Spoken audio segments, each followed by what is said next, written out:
Eu declaro, na autoridade que há no nome de Jesus, eu declaro cativo o pensamento, a obediência de Cristo nessa noite. Eu declaro no nome de Jesus que todo sentimento, toda a percepção interna de inquietação, eu quero declarar sendo levado cativo agora à obediência de Cristo, em nome de Jesus. Oh, obrigado, Pai. Obrigado, Senhor, porque a sua influência, Pai, está aqui neste lugar. A tua palavra deixa muito clara, Senhor, que aonde o Senhor está, há paz. Eu oro para que a paz que excede todo entendimento venha guardar nessa noite a nossa mente, o nosso coração. Eu declaro em nome de Jesus que todo pensamento que tem se levantado para trazer tristeza, para trazer desarmonia, para trazer infelicidade, eu declaro agora cativo a obediência de Cristo. Oh, ronde caça na mamana xerebra sarababana rocotina ma recabom brocote cerebra sorebra mamasto no groxerebra sarababababa. O Senhor diz para você: descansa na minha presença. Na presença do Senhor há alívio, na presença do Senhor há refrigério, na presença do Senhor há alegria. Oh, aleluia. Oh, aleluia. Oh, obrigado, Pai. Aleluia, aleluia, alegria. Alegria. Alegria. Oh, alegria. Alegria. Oh, alegria. Alegria. Oh, oh, obrigado, Pai. Oh, obrigado. Não tema o que pode lhe fazer o dia e a noite. Não tema o que podem lhe fazer as pessoas. Porque aquele que está guardado no Senhor não teme aquilo que os olhos podem enxergar. Aquele que está guardado no Senhor não teme aquilo que o mundo espiritual pode fazer. Porque os que estão guardados no Senhor estão protegidos. Porque o divino poder opera eficazmente ao seu favor, lhe trazendo para uma condição de descanso. Porque a sua condição não é uma condição de estar desesperado. Não, é uma condição de descanso. Descansar não é ficar sem fazer nada. Descansar é entender que você está no centro da vontade de Deus. É entender que o poder de Deus continua operando ao seu favor. Oh, obrigado, Pai. Obrigado, Pai, porque esses dias são dias de alegria. Oh, dias de refrigério. A tua palavra diz, Pai, que o Senhor nos guia mansamente a águas de descanso. O Senhor nos guia mansamente a pastos verdejantes. Oh, Pai, aleluia. Obrigado, Pai, porque há uma graça sobre nós nessa noite. Há um favor sobre nós nessa noite, Pai. Oh, obrigado. Obrigado porque os nossos olhos estão bem abertos. Nós queremos, Pai, ouvir e ver do Senhor nessa noite. Porque os nossos ouvidos também estão abertos, Pai, para ouvir a Tua palavra, meditar na Tua palavra, Pai. E eu quero declarar nessa noite, Pai, que hoje à noite é uma noite de transformação. É uma noite, Pai, na Tua palavra vai encontrar abrigo, Pai, no nosso coração. Porque o nosso coração é uma boa terra, Pai. E nós vamos certamente receber uma boa semente, que é a semente da Sua palavra. E nós vamos frutificar. Nós vamos produzir fruto, Pai. Nós vamos continuar crescendo, porque crescimento está destinado a cada um de nós. Muito obrigado, Pai. Há poder. Há poder em Seu nome, Jesus, para curar, libertar. Há poder em Seu nome, Jesus, para curar, libertar. Há poder em Seu nome, Jesus, para curar, libertar. Há poder em Seu nome, Jesus, para curar. Aleluia! Libertar. Obrigado, Pai. Quantos creem nessa noite que há poder no nome do Senhor? Há poder no nome dele, irmão, para libertar você.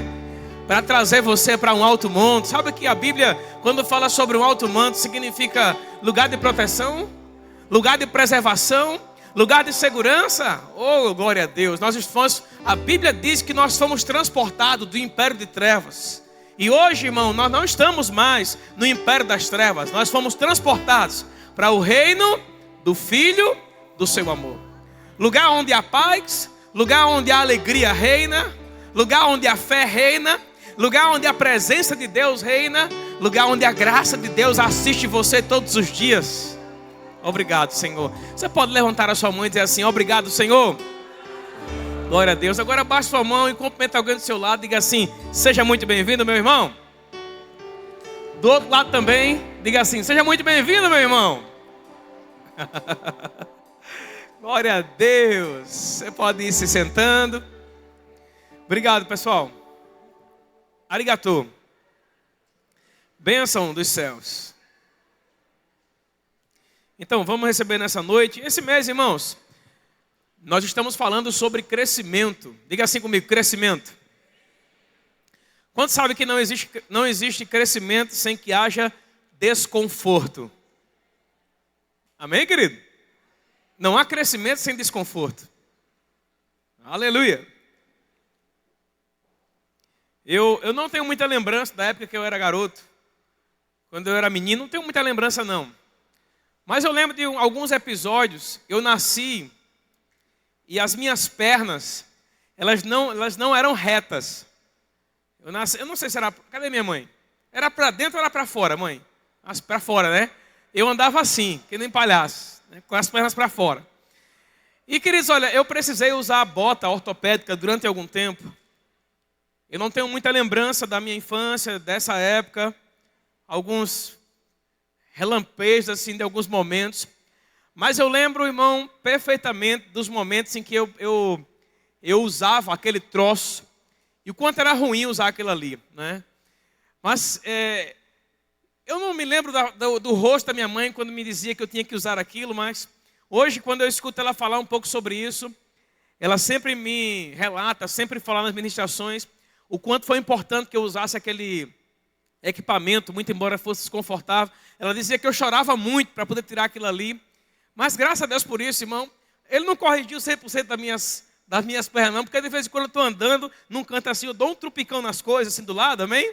Mas hoje eu me sinto pleno, né? Tenho umas pernas, graças a Deus, funcionais aqui, para mim estão perfeitas. Mas para mim chegar nesse ponto aqui, queridos, foi necessário me submeter a todo aquele processo de transformação, de mudança, até que meus pés, minhas pernas se desenvolvessem por completo. E sabe, irmãos, quando nós estamos falando sobre crescimento pessoal, crescimento individual, crescimento familiar, crescimento na família de Deus, a gente tem que entender que todo crescimento demanda desconforto, não é? O desconforto é algo bom quando existe propósito. Quando você tem um propósito, por exemplo, eu e Maísa, a gente passou um tempo morando num apartamento bem pequenininho. E a gente, você sabe, né? A gente recebe os ministros lá em casa. Eu gosto muito de receber os pastores lá em casa. Gosto muito mesmo. Mas aquele tempo que nós estávamos num apartamento muito pequeno, receber alguém que a gente não conhecia, muitas vezes era muito desafiador. Por que era desafiador? Porque aconteceu uma vez, de manhã, quando a gente acordou, que eu saí do quarto, que eu fui abrir a porta do quarto, dei de cara com o professor do Rema, né? E você sabe, queridos, que você é casado, só eu e minha mulher em casa, a gente gosta de ter aquela privacidade, né, do ambiente. E durante aqueles dias em que nós estávamos com ministro lá em casa, ficava um ambiente desconfortável. Mas a gente entendia algo. Haviam dois propósitos naquele momento. O primeiro propósito é porque a gente havia mudado a igreja para cá, para esse bairro, para esse lugar maravilhoso, né? Então a gente não tinha esse lugar dessa forma. Era um lugar sem forma e vazio. E a gente decidiu se abster, né? Decidiu abrir mão de alguns confortos que a gente tinha para não ser peso para a igreja, né? E outro ponto também é que nós havíamos acabado de receber a indenização da Braskem e a gente não quis, como o valor não foi o valor que a gente esperava, a gente não quis investir em algo que fosse para a gente. A gente quis investir em algo que pudesse nos render um recurso, né, durante um tempo, para que aí sim fosse um trampolim para algo ainda melhor e maior. Então, irmãos, por que eu estou falando sobre isso? Porque quando nós falamos sobre crescimento, a gente tem que entender que o crescimento é algo contínuo. Eu queria que você abrisse comigo a sua Bíblia aqui em Lucas, no capítulo 1, no verso 80. Lucas, capítulo 1, verso 80. Aqui fala sobre um homem de Deus chamado João Batista.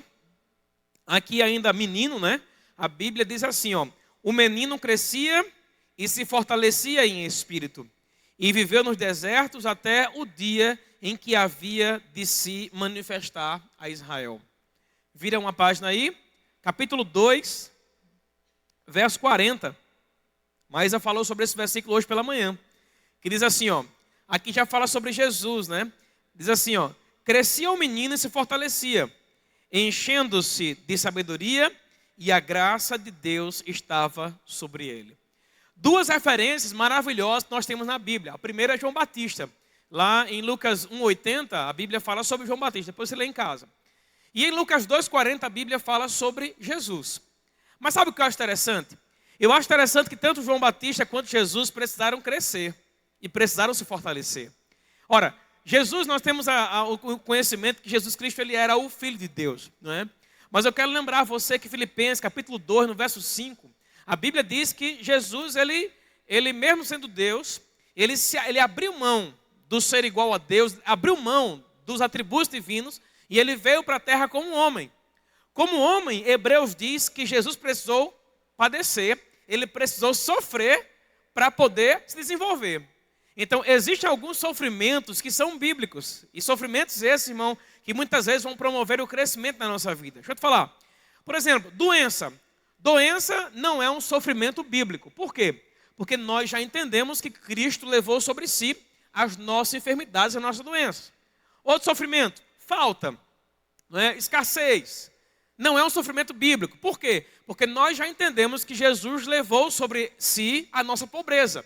É como está escrito lá em 2ª carta aos Coríntios, capítulo 8, versículo 9, que diz que nós conhecemos a graça do nosso Senhor Jesus Cristo, né? Por quê? Porque ele, sendo rico, se fez pobre por amor de nós, para que pela sua pobreza nos tornássemos ricos. Então, a gente entende, irmãos, que existem alguns sofrimentos na Bíblia que não são bíblicos, mas tem alguns outros que são. E um desses é o crescimento, né? Quando a gente está na igreja local, a igreja local é um lugar de crescimento, é ou não é? Só poucos amém. A igreja local é um lugar de crescimento, é ou não é? Amém, irmão? Eu já ouvi muita gente falar, mas eu estou na igreja, eu não estou crescendo, não estou me desenvolvendo. Pode perceber que a primeira coisa que você vai enxergar em alguém assim, que não está crescendo, está se desenvolvendo, é porque ela parou. Então, se você congrega em uma igreja há 1 ano, 2 anos, 5 anos, 10 anos, e você parou, porque você parou, deixou de crescer. Porque no crescimento existe a necessidade de você abençoar as pessoas com o seu dom, com aquilo que Deus depositou na sua vida, não é? Então, é interessante esse ponto, porque você vai ver que tanto João Batista quanto Jesus, a Bíblia fala que eles precisaram crescer e se fortalecer. No caso de João Batista, se você lá lê em Lucas, no capítulo 1, você vai ver que João Batista, desde o primeiro momento, foi pré-anunciado que ele iria preparar o caminho do Senhor. João Batista, ele foi ungido para isso. João Batista, ele foi ungido para confrontar o povo de Israel. João Batista, ele foi ungido para confrontar o pecado. João Batista, ele foi ungido para preparar o caminho do Senhor. Já com relação a Jesus, queridos, você vai observar que Jesus foi ungido para entregar a sua vida. Então, no propósito de Jesus, ele precisou crescer e se fortalecer. Para quê? Para que no dia em que a sua vida fosse requerida, ele não segurasse a sua vida. Ele simplesmente entregasse. É por isso que a Bíblia diz, né? Quando ele estava na cruz do Calvário, um pouco antes disso, você vai observar ele falando sobre a vida. E tem um momento ali que ele fala assim, ó: a minha vida ninguém toma, eu mesmo a dou. Foi no Getsemane quando estavam ali aquele momento daquela pressão que ele estava sofrendo. Então você vai ver que Jesus cresceu e se fortaleceu. Ele foi preparado para o dia em que o propósito de Deus se cumpriria plenamente na vida dele. Agora, estamos falando aqui sobre 2 homens, né, que foram ícones, vamos dizer assim, logo no começo dos evangelhos. João Batista e Jesus. Mas quantos sabem que logo depois dos 4 evangelhos entra ali o livro de Atos, e em Atos, irmão, a gente já vai ver outros homens que foram ícones. Vamos ver, por exemplo, um grande ícone na Bíblia, né? Um grande homem de Deus na Bíblia chamado Pedro. Se você olhar, querido, Pedro, ele foi corrigido por Jesus inúmeras vezes, não foi somente uma, né? Você vai ver em dados momentos, né, Pedro, que era muito afoito, muito, sabe, ele sendo corrigido pelo Senhor. Você vai ver, por exemplo, João, que é não o João Batista, mas o João que escreveu o Evangelho de João, o discípulo do amor. Você vai ver um dado momento, João, o discípulo do amor, voltando de uma cidade que havia pregado, que o povo não tinha recebido o Evangelho, e aí ele chega diante de Jesus, o discípulo do amor, e ele fala assim: ó Senhor, o Senhor quer que a gente ore para Deus mandar fogo do céu para consumir aquele povo? O discípulo do amor, olha que coisa. Então você vai observar esse mesmo discípulo, quando ele escreve 1 João, 2 João e 3 João, você vai ver ele falando do amor de uma forma sublime, de uma forma maravilhosa. Parece até que ele nunca errou, mas ele errou. Mas no erro, ele precisou se submeter, ele precisou viver o desconforto da submissão, para que no erro ele fosse corrigido.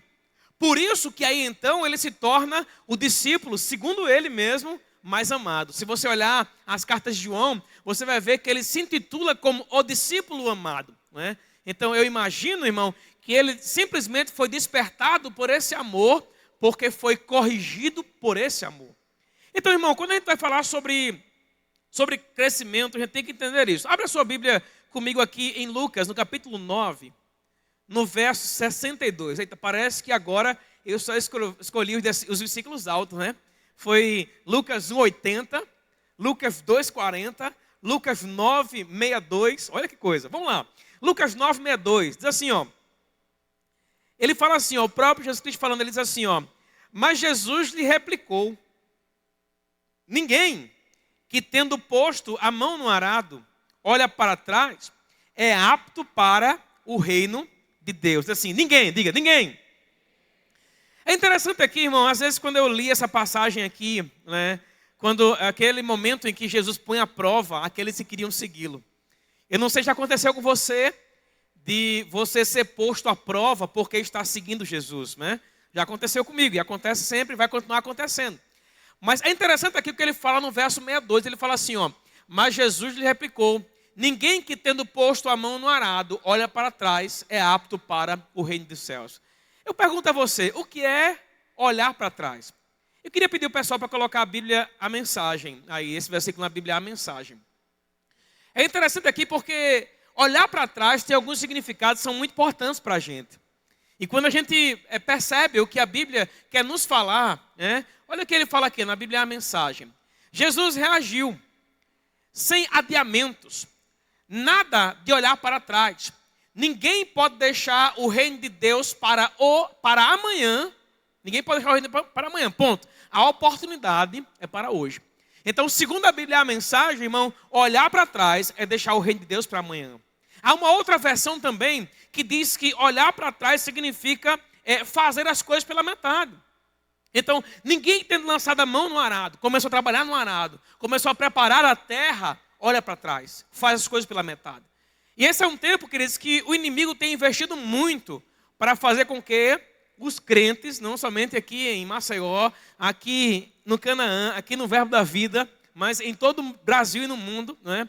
O inimigo tem agido muito para que as pessoas elas lancem a mão no arado. Pessoas que foram intensas um dia, pessoas que serviram a Deus com interesse de coração um dia, pessoas que, sabe, eram exemplos da fé, na fé, eram exemplos na palavra, pessoas que elas não mediam esforços para servir a Deus, sabe, para trabalhar na obra de Deus. Se você andar pelas igrejas, você vai ver que tem muita gente, queridos, que ao longo do tempo, ela não preservou essa disposição no coração. Ela simplesmente começou a parar, e hoje elas estão no banco, não é? E eu posso citar aqui inúmeros motivos, eu não quero julgar ninguém, mas eu quero dizer para você, queridos, que se você parou, de alguma forma deixou de crescer. Porque o crescimento, irmão, ele não se dá somente pela exposição à palavra. Se expor a palavra é importante. A Bíblia diz que a exposição à palavra traz luz e entendimento. É o passo número 1. Mas ninguém aqui vai crescer para si próprio somente. Todos nós crescemos porque há um propósito. Eu preciso daquilo que está na sua vida e você precisa daquilo que está na minha vida. Então o crescimento se dá porque mutuamente precisamos uns dos outros. Igreja é isso. Igreja é uns aos outros. Igreja não é feita de uma pessoa só, nem de uma multidão de pessoas separadas. Igreja, irmão, é feita de pessoas que estão ali, no mesmo lugar. Estão ali, servindo ao Senhor com interesse de coração. Se você olhar, por exemplo, para Atos, no capítulo 1 e capítulo 2, você vai ver, queridos, que a igreja, ela crescia não porque havia uma palavra somente, mas porque eles tinham um entendimento de que tudo lhes era comum. Comum na Bíblia, irmão, não é você somente pegar algo seu e dar na vida do seu irmão, uma oferta que você faz, porque se você olhar para Atos, você vai ver que quando a Bíblia fala ali que tudo era comum, muitas das pessoas remetem que é porque eles ofertavam tudo o que tinham, mas não é isso. Comum ali significa que eles tinham um senso de comunidade, eles tinham um senso de família. Nós precisamos entender, queridos, que para que haja crescimento pleno na nossa vida pessoal e na nossa igreja, nós precisamos desenvolver o senso de família. Nós somos uma família. Posso ouvir um amém seu? Aleluia. Agora, olha o que eu vejo aqui, ó. Mas, vou voltar para a Bíblia Revista Atualizada. Mas Jesus lhe replicou: ninguém que tendo posto a mão no arado, olha para trás, é apto para o reino de Deus, ou o reino dos céus. Sabe, é interessante que quando a gente vai observar, irmãos, tem muitas coisas na nossa vida que são distrações. Não temos? Isso aqui é uma distração poderosíssima hoje em dia. E é muito destrutivo. Porque ao invés de você dar tempo para a leitura da palavra, para a oração, você está dando tempo para o Instagram, para o Facebook, para o WhatsApp, para o YouTube. Então, o telefone hoje rouba de nós o que há de melhor em Deus na sua palavra. Quando eu olho para a Bíblia, quando a Bíblia fala sobre o crescimento, eu preciso entender que crescimento é desconforto. Eu preciso entender que eu tenho que abrir mão, muitas vezes, de coisas boas da vida, ou que a vida tem a me oferecer, porque existe uma palavra que Deus tem a me dar. Por exemplo, vou dar um exemplo aqui para você, né? Domingão hoje. Domingão é dia de muita gente ir para a praia. Eu encontrei uma vez um irmão aqui da igreja e ele falou que ele havia comprado um equipamento. Eu não vou dizer que equipamento é para ninguém saber quem é a pessoa. Ele comprou um equipamento e aí ele começou a usar. Esse equipamento é um equipamento que você usa na praia, no mar e tal. Ele começou a usar esse equipamento lá no dia da semana. E aí não era suficiente mais e ele começou a usar aos sábados. E aí não era mais suficiente, ele começou a usar aos domingos, e ao usar aos domingos, ele começou a sacrificar os dias de culto. Eu me lembro de uma época, lá em 2009, a gente estava com uma casa de praia, e pastor Claudino foi muitas vezes essa casa de praia lá, não é? E eu lembro que a gente, na semana, a gente trabalhava muito, mas quando era na sexta-feira à noite, a gente pegava o carro, e a gente ia lá para a casa de praia. É lícito? É lícito, irmão. É maravilhoso. Mas eu me lembro de momentos específicos que, ao estar lá, a gente não queria mais voltar para o culto do domingo pela manhã. A gente dizia assim: não, hoje a gente vai passar mais um pouquinho, vamos ficar, só vamos para o culto da noite. Olha que coisa.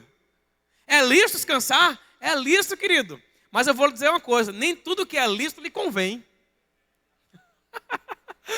E eu me lembro que não demorou muito até a gente perceber a seguinte situação, né? A gente trabalhou tanto na semana. Vamos ficar agora esse final de semana todinho, né, descansando, só vamos voltar para o Maceió na segunda-feira. Não foi, irmão? Lembra disso? Pois é.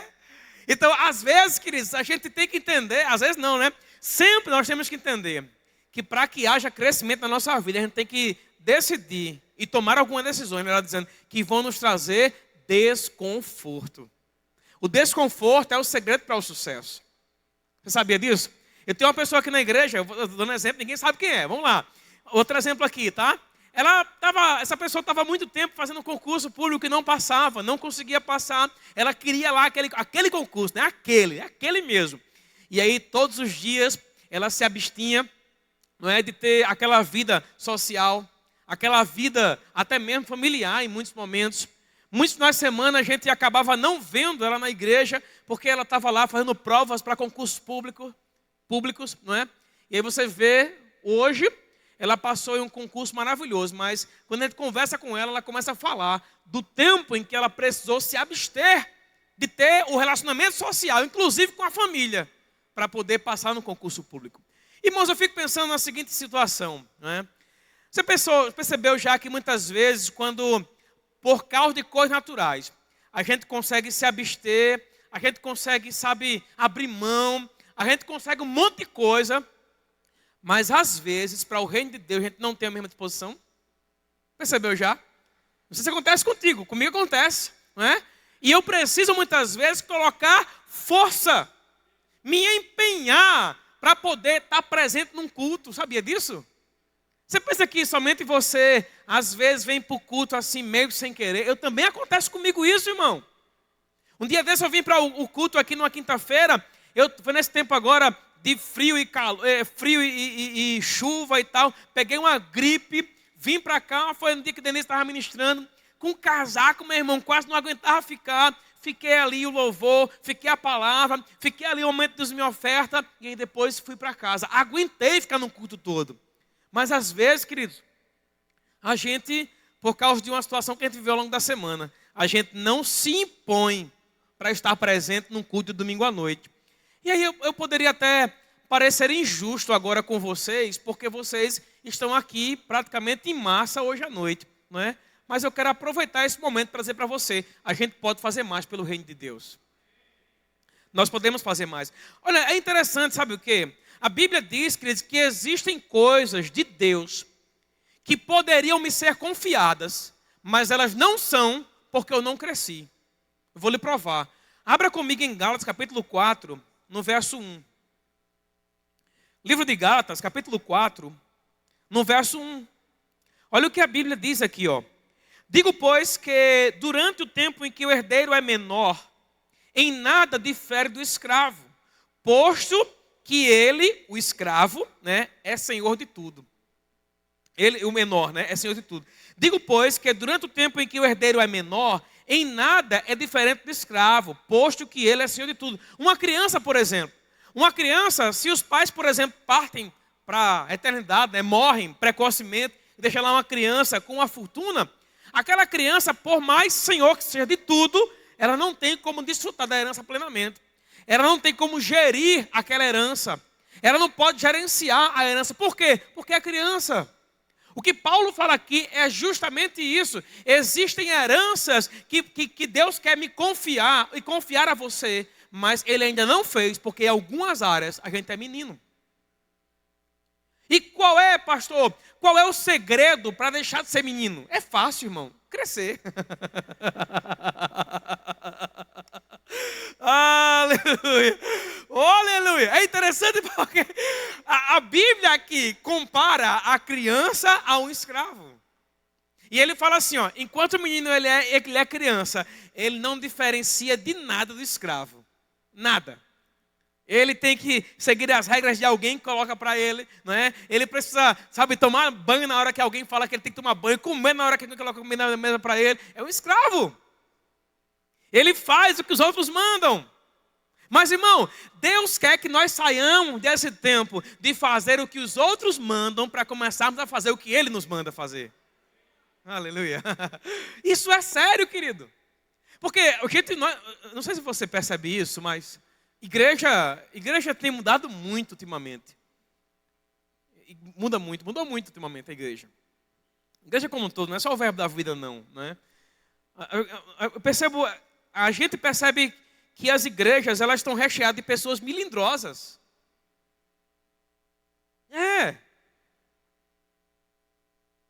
Sabe, tem coisas que eu vivi quando eu fui auxiliar, quando eu fui ovelha, que eu sei que hoje eu tenho um limite com pessoas, porque se eu fizer o que fizeram comigo, não que foi coisas graves assim, não, foi de coisa de treinamento mesmo, fez parte da minha vida, do meu crescimento pessoal. A gente vai ver que, porque às vezes você diz um não para alguém, aquele não é algo que a pessoa fica depressiva. Aleluia. Imagina, irmão, se Deus nos tratasse como tratou Moisés. Moisés, queridos, um homem de Deus, a Bíblia diz que Moisés via, ele tinha contato com Deus. A forma como Moisés tinha contato com Deus era algo grandioso, extraordinário. Mas o Senhor falou para Moisés: ô Moisés, tu não vai entrar na terra prometida não, bonitão. Rapaz, tinha um bocado de crente que se fosse Moisés naquela época hoje, se rebelava, sabia disso? Era. Oh, aleluia!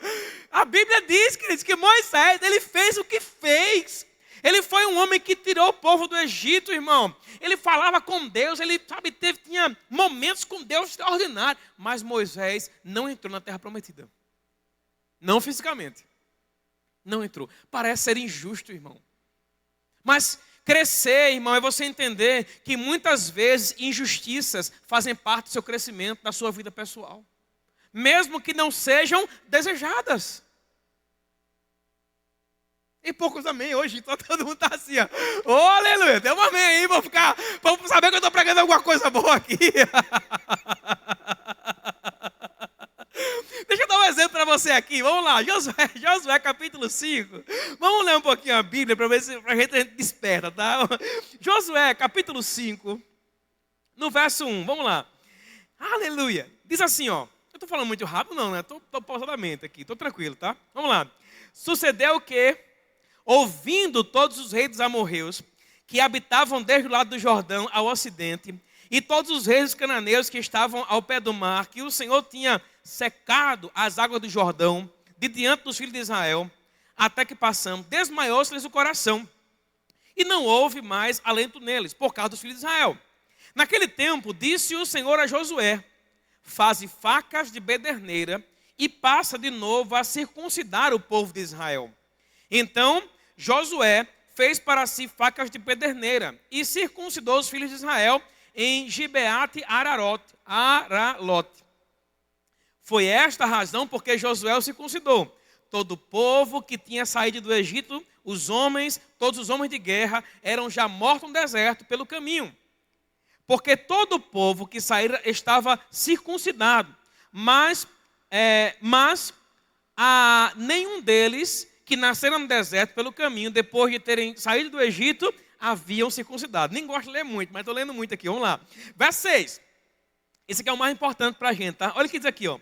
Porque 40 anos andaram os filhos de Israel pelo deserto, até se acabar toda a gente dos homens de guerra que saíram do Egito, que não obedeceram à voz do Senhor, os quais o Senhor tinha jurado, que lhes não havia de deixar ver a terra que o Senhor, sob juramento, prometeu dar a seus pais, terra que mana leite e... Deixa eu explicar para você.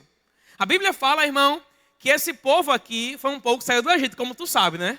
Tu sabe lá, né, que Moisés foi instrumento de Deus para tirar aquele povo todinho do Egito. Em um dado momento, quando eles saíram do Egito, que eles estavam lá caminhando no Egito, Deus inspira Moisés a mandar alguns espias à terra prometida. E é interessante que naquele momento ali, quando aqueles 12 homens voltam, dos 12, 10 tinham um relato de que a terra era maravilhosa, mas eles não podiam entrar. Por quê? Porque aquele povo lá era gigante, né? Eles eram como gafanhotos aos seus próprios olhos e tal. E eles começaram a infamar a terra, eles começaram a blasfemar contra a terra. É aquele momento, né, de que a gente passa, vamos incluir, tá? A gente passa, que Deus falou alguma coisa pra gente, né?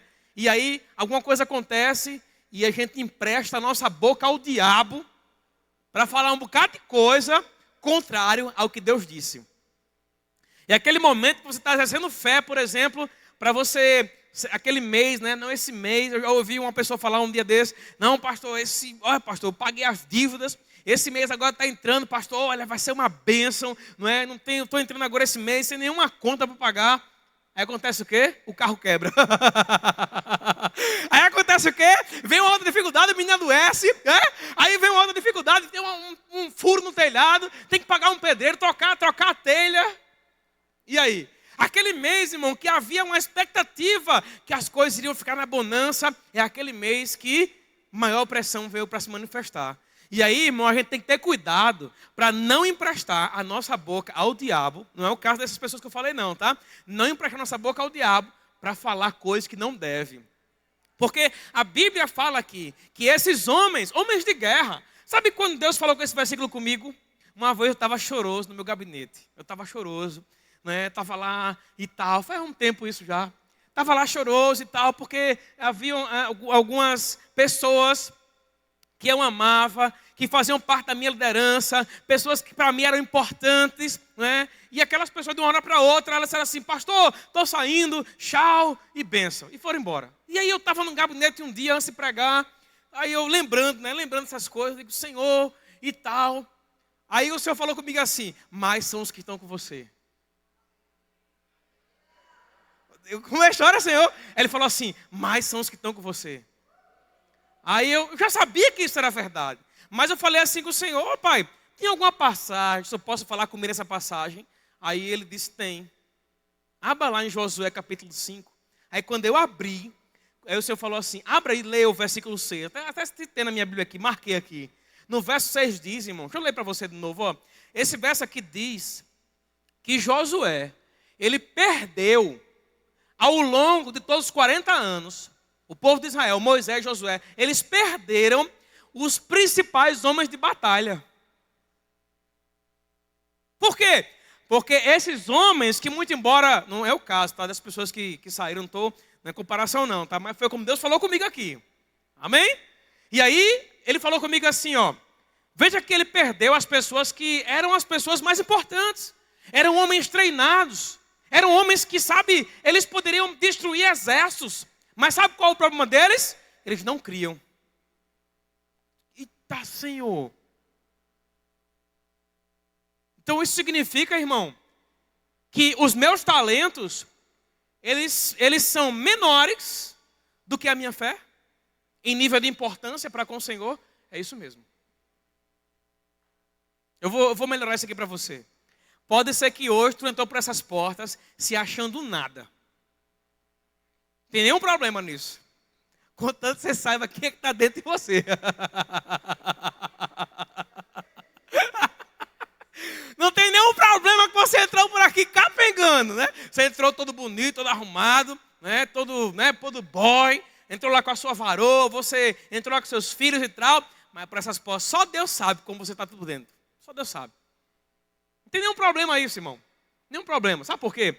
Porque o que vai definir você não é a força do seu braço, não. Mas é o quanto você crê que Deus pode mudar a sua vida.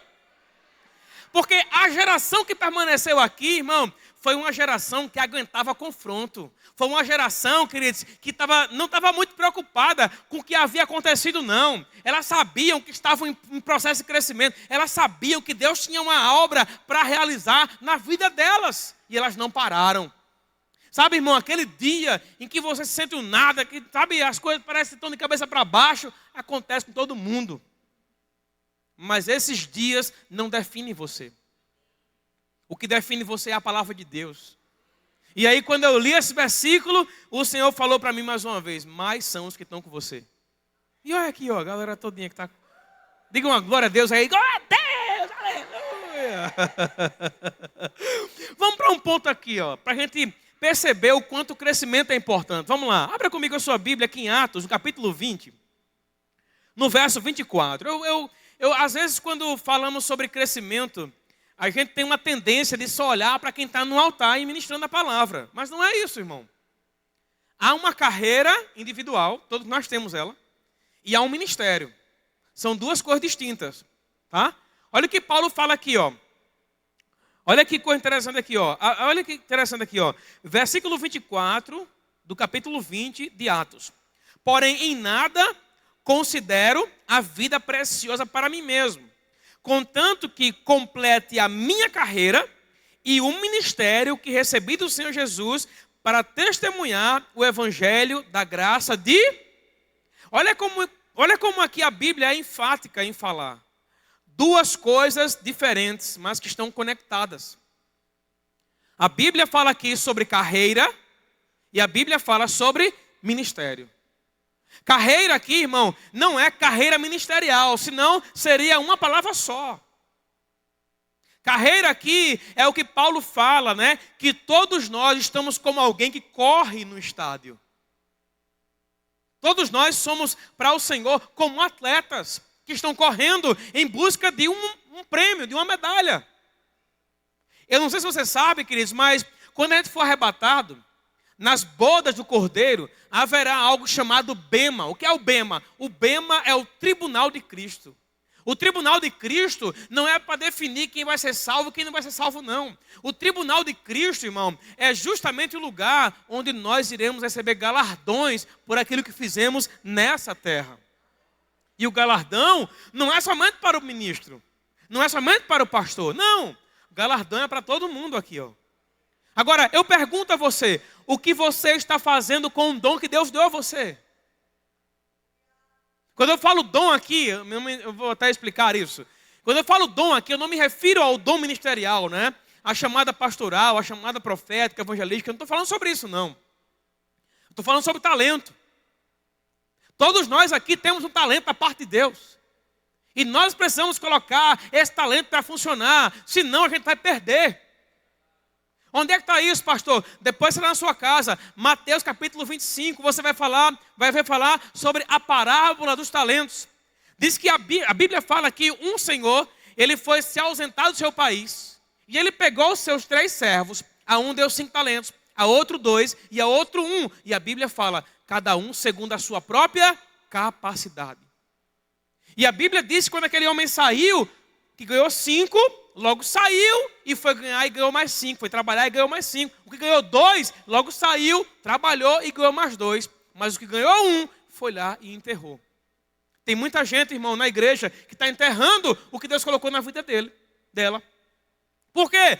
Porque não quer ser confrontado.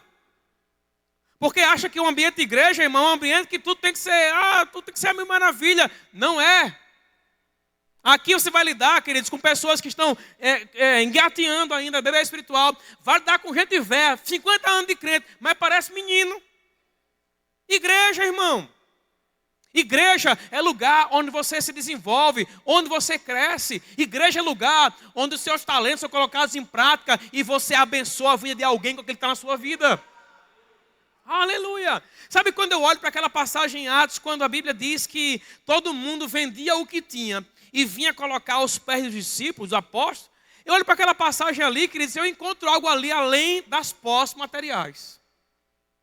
Porque eu também entendo, irmão, que se desfazer tudo que tem, significa dizer colocar à disposição de Deus tudo aquilo que foi colocado na sua vida. Você sabia que para Jesus entregar a vida dele, ele precisou ser preparado? Foi preparado. Eu leio nesse instante, mas o menino lá em Lucas 2:40, né? Mas o menino crescia e se fortalecia. Olha que coisa. E o Espírito de Deus estava com ele. Se você olhar, irmão, a palavra do Senhor fala que Jesus teve coisas que ele precisou submeter a Deus e aquilo foi sofrimento para ele. Ou você acha que a cruz foi algo bom, que ele estava lá sorrindo? Foi não, irmão. Aquele momento que Deus, sabe, ele está não vou dizer cobrando, mas que ele está nos confrontando. Pronto, essa é a palavra. Aquele momento de confronto, né, que você... Eu falei aqui, mas foi aqui. Uma vez eu estava de mal com uma pessoa. Eu estava, irmão, uma pessoa falou. Sabe aquelas pessoas que falam de você, não é? Aquelas pessoas que rasgam o verbo, esticam você e você na boca delas é a pior pessoa do mundo. E aí, queridos, eu me lembro naquela época que eu ia para um lugar, aí quando eu encontrava aquela pessoa, eu dava aquele desvio lento assim, né? E ia por outro lado. E aí, Jesus falou comigo, o Senhor falou comigo, foi meu Espírito que falou comigo. E rapaz, isso aí é tudo de crente? Oh, aleluia! Eu digo, Senhor, não tenho como, pai. Dá vontade de dar nela. Toda vez que eu olhava para aquela pessoa ali, eu lembrava do mal que eu havia sofrido. E aquele mal era grande demais. Aí um dia o Senhor falou para mim, eu não perdoei você? Oh, aleluia! Aí muda o negócio, né, irmão? Eu vou lhe dizer uma coisa, irmão. Toda ofensa que você tinha diante de Deus, tudo, eu vou te falar, é ainda infinitamente maior a qualquer ofensa que alguém faça contra você. Eu me lembro quando Jesus Cristo disse, né? Se você não perdoar aos homens, você também não vai ser perdoado. Então tenha muito cuidado com isso. Eu acho que os homens é difícil acontecer isso, irmão. Comigo aconteceu porque foi um caso estranho, mas com as mulheres, Rapaz, a mulher, cadê olhar na cara? Oh, Deus do céu, Deus da terra, Deus da igreja da vida, muda! Aleluia! Agora, sabe o que é interessante, irmão? Interessante é que, não sei se você percebe, mas nós somos referência onde nós passamos. Sabia disso? Tem um homem que eu vou citar na Bíblia agora, a gente vai passar pela vida dele, mas não vou me deter muito não, mas eu vou te falar, que testemunho extraordinário. Viram umas páginas aí? Vai para Atos, capítulo 21, acho que uma página só, né? Atos 21, 8. Aleluia. Atos 21, 8. Olha o que diz aqui a palavra do Senhor. Diz assim, ó. No dia seguinte, partimos e fomos para Cesareia. E entrando na casa de Filipe, o evangelista, que era um dos 7, ficamos com ele. Não é assim? Beleza. Atos 21, 8. Vamos para o 9 agora. Tinha este 4 filhas donzelas que profetizavam. Não sei se você sabe, mas a palavra donzela aqui é virgens. E essas meninas aqui, eu vi na história, irmão, elas não eram mais adolescentes, não. Elas já eram meninas que tinham já uma certa formação.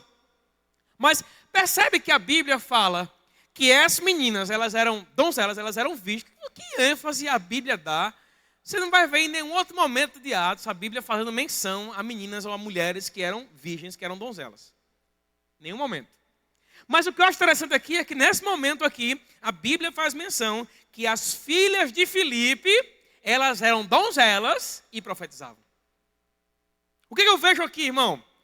Eu vejo alguém, queridos, que a Bíblia faz questão de mencionar que as filhas daquele homem lá eram meninas que andavam segundo a regra, segundo a lei.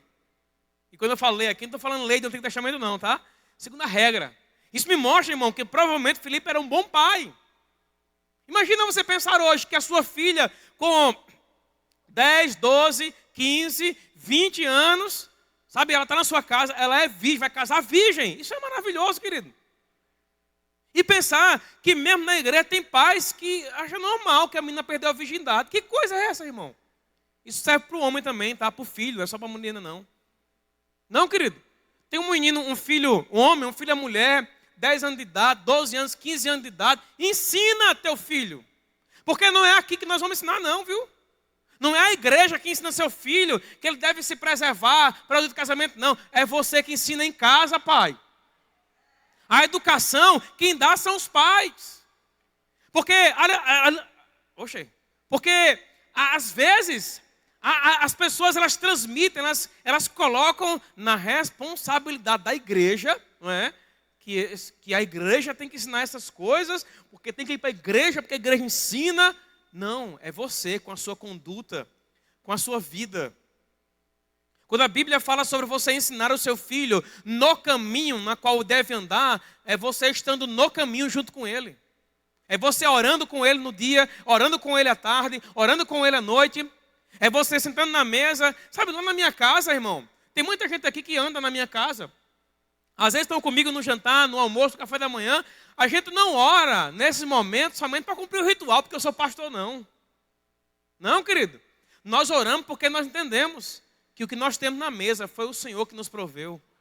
Aleluia. E aí nós estamos lá na mesa, aquele banquete lá, ou às vezes até mesmo um café, um bolo, uma coisa mais simples. Pai, te rendemos graça, Senhor, por esse alimento. Declaramos estar abençoado em nome de Jesus. Amém. Isso é conduta, querido.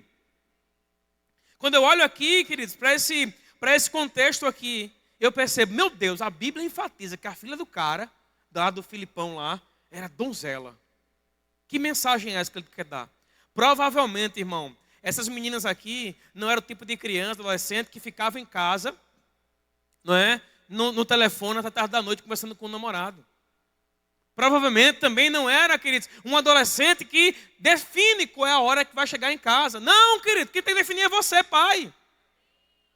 Sabe, o menino pode espernear. Ei, para o crescimento tem que haver desconforto. Ensina o teu filho. Sabe, tem criança, irmão, na igreja que com pequenas, ela já tem telefone.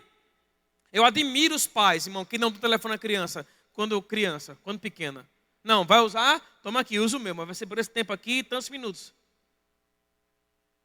Porque quando você dá um telefone ao seu filho, você não tem como ter controle do que ele está acessando ali.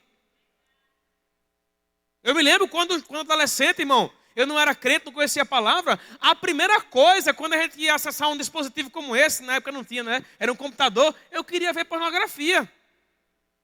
Naquela época era raro ter isso. Mas eu me lembro, nas madrugadas, olha aí, me entregando para minha mãe, nas madrugadas, alguns canais lá que tinha, esperava chegar aquela hora da madrugada para ir lá naquele canal lá e pegar um pornô. Era. Ou só sou eu que fiz isso aqui no passado? Olha aí, os que estão rindo. Ah, peguei um bocado agora. Mas não me glorio nisso não. Amém, querido? Não me glorio. Agora, hoje, as crianças têm uma facilidade que você não imagina. Hoje é muito fácil. Às vezes não é somente um filme. É um como eu chamo aquele... É um perfil no Instagram. Às vezes está usando o seu próprio perfil, homem. O seu próprio perfil, mãe, para olhar um perfil de um homem lá, seminu, de uma mulher seminua. É você que tem que ir. Hã? Não é de madrugada. Pode ser até qualquer hora hoje em dia. Irmão, crescimento, irmão. Para a gente crescer, a gente tem que ensinar a criança. A gente está falando esse mês sobre crescimento, né? Já falei sobre crescimento pessoal aqui, crescimento com relação a filhos. Olha o que a Bíblia fala aqui, em Atos, no capítulo 13, no verso 36. Estou finalizando já o Ministério da Música, pode subir. Atos 13, 36. Olha o que fala aqui, ó. Olha o que a Bíblia fala sobre Davi. Ela diz assim, ó, porque na verdade, tendo Davi servido a sua própria... Meu Deus do céu, a minha Bíblia fala que Davi serviu a sua própria geração. Eu pergunto, irmão, nós estamos servindo a nossa geração? Servir não é o que os meninos vão fazer aqui agora, não. Servir não é somente isso aqui. Davi serviu a geração dele, sabe como? Com a própria vida dele. A vida de Davi falava. Nem sempre Davi foi rei. Se você olhar, irmão, Davi teve o tempo dos bastidores. Que inclusive, mesmo durante o reinado, ele teve ações de bastidores que contaram muito diante de Deus. As nossas ações diante do Senhor, elas contam muito, querido. Sabe, crescer em Deus é você entender que mesmo nos bastidores, Deus está contando com a sua santidade, com a sua integridade, sabe? Mesmo bastidores com o seu acerto, com o seu sim para Ele. Eu me lembro quando a Bíblia fala em Isaías 1,19, não é? O Senhor fala assim, ó, se você quiser e me obedecer, comereis o melhor dessa terra. Muitas vezes nós estamos qualificados no obedecer. Não é o caso deles não aqui, tá? Mas digamos que hoje eles não queriam cantar. Cantou maravilhosamente bem, mas hoje não era o dia que ela queria cantar. Pastor Bruno me colocou hoje e tal. Aí vamos dizer que ela veio, ela obedeceu, mas dentro dela, ela não queria. É um exemplo, tá? A Bíblia fala, se você quiser e obedecer. Eu vou te falar, querido, houveram épocas na minha vida que eu precisei alinhar o meu coração para permanecer no pastoreio. Alinhar o meu coração para falar com pessoas. Alinhar o meu coração para fazer determinadas coisas que eu, Emiliano, não queria fazer. Mas fazia, meio que era uma obrigação de fazer. Eu vou dar um exemplo aqui. Orar. Ler a palavra. Irmão, a Bíblia fala, olha, não faz por obrigação. Alinha teu coração, querido. Coloca teu coração nisso. Aleluia. Não tem nenhum problema, irmão. Olha o que eu vou falar aqui, não me julgo por isso, tá? Mas entenda o que eu vou falar. Não tem nenhum problema que ao começar a fazer, comece por obrigação. Mas no começar a fazer, começar por obrigação, vai alinhando o coração. Pai, muito obrigado. Eu não queria estar aqui, Pai, mas agora eu quero. Porque eu aprendi a subjugar o meu corpo, a reduzi-lo à escravidão. Aleluia. Não é isso que Paulo falou? Paulo falou sobre isso. Quando Paulo escreve a carta aos Coríntios, ele fala, olha, mas eu esmurro o meu corpo e eu reduzo ele à escravidão. Para quê? Para que, tendo pregado a muitos, não venha eu mesmo a ser desqualificado. Imagina, irmão, como é feio. É feio você ser aprovado pelos homens, ser desqualificado pelo Senhor. A gente até precisa entender que a aprovação dos homens, elas são importantes.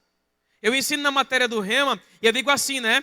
que quando você está um ministro, um pastor, ele não vai levantar quem ele não conhece. Não vai, eu não vou levantar quem eu não conheço. Já fiz no passado. Não foi bom, não. Não faço mais nunca. O cara pode se espernear. Não, isso aí não é assim, não. Mas a Bíblia fala, irmão, que você é sempre levantado por alguém. Por exemplo, eu fui levantado pelo pastor Claudino. Quero honrar a vida dele aqui. Fui levantado por ele. Um homem que auto se unge, querido, corra dele. Porque ninguém auto se unge. Se você olhar, por exemplo, Davi foi ungido pelo profeta Samuel. Saul foi ungido por Samuel. Jesus, peguei você, né? E Jesus, pastor, foi ungido por quem? Vou lhe dizer, por João Batista.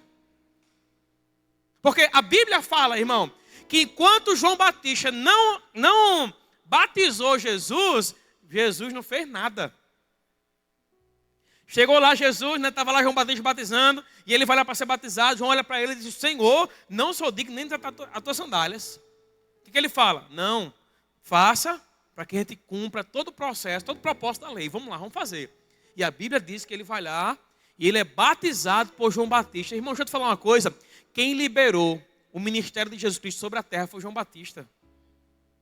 Sempre haverá alguém que vai liberar algo sobre a sua vida. Sempre haverá. Pode ser um pastor, pode ser um chefe no trabalho, pode ser um governador, pode ser um prefeito, pode ser um presidente. É por isso que a Bíblia diz que nós devemos orar pelas autoridades.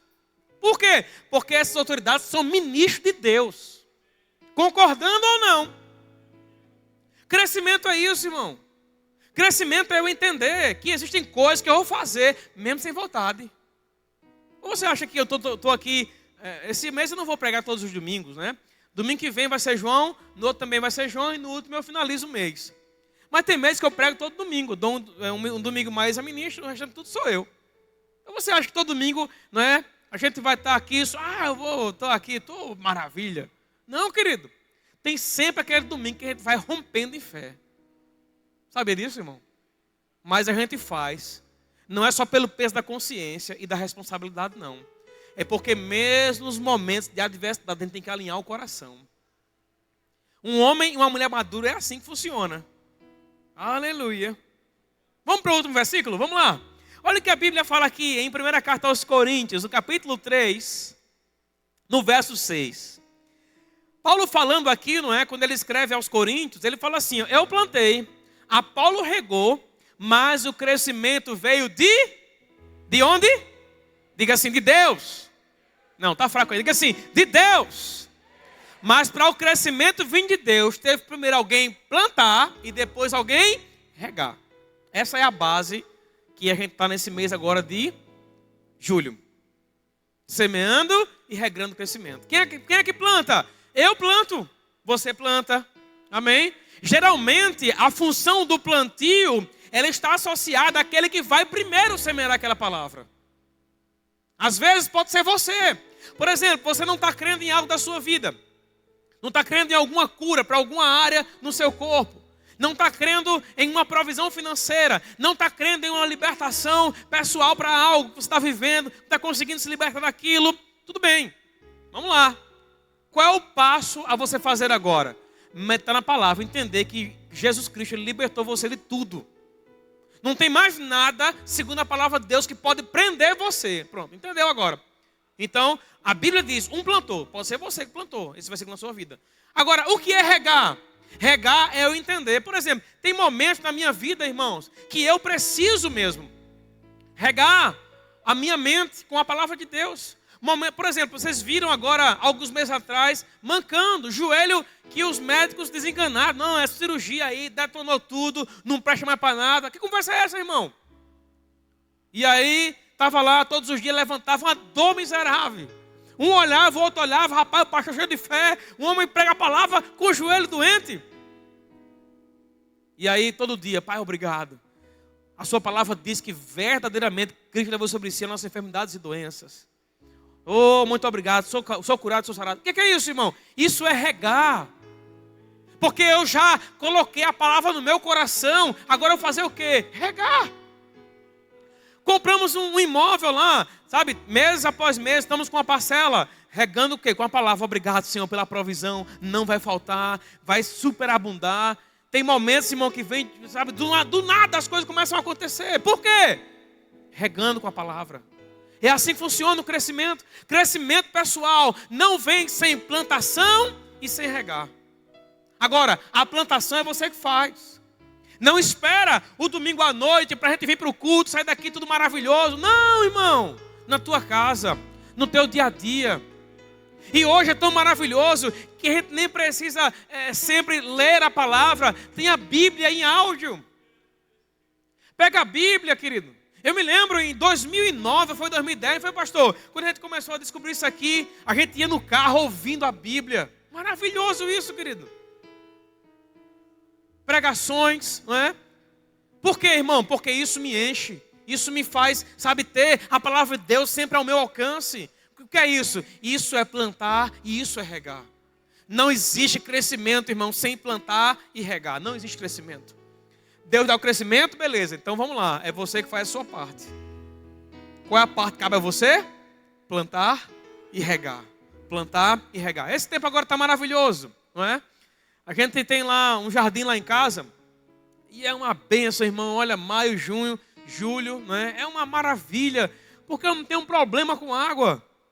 Tem lá uma grama lá e tal. É uma bênção que eu não tenho um problema de ficar regando. Mas no tempo de sol, meu Deus do céu. Tem momentos que a grama chega a ficar... não é, quando ela não fica verde, é o que ela fica? Eu não sei a cor. Amarela, né? Sei lá, aquela cor lá de morta. Entende? Por quê? Porque eu não estou regando. Tem gente na igreja, irmão, que já está com uma grama morta. Por quê? Porque não está regando. Recebeu palavra no passado, mas palavra sem regar, meu Deus do céu. Regar na Bíblia, irmão, é água do Espírito. Água da palavra. Amém, querido? Você está feliz com essa palavra que você recebeu hoje à noite? Glória a Deus. Você pode fechar os seus olhos, eu vou orar por você. Pai, em nome de Jesus, eu quero render graça ao Senhor nessa noite, Pai.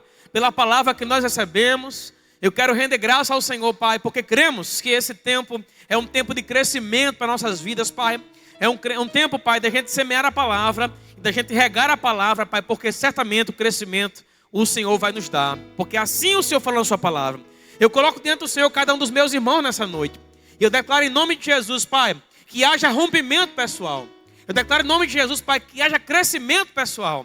Eu declaro, Pai, em nome de Jesus, Senhor, um tempo onde eu vou ver um transbordar divino na vida deles, Pai, em nome de Jesus. Muito obrigado. Eu oro por eles e eu abençoo a vida deles nessa noite, em nome de Jesus. Amém.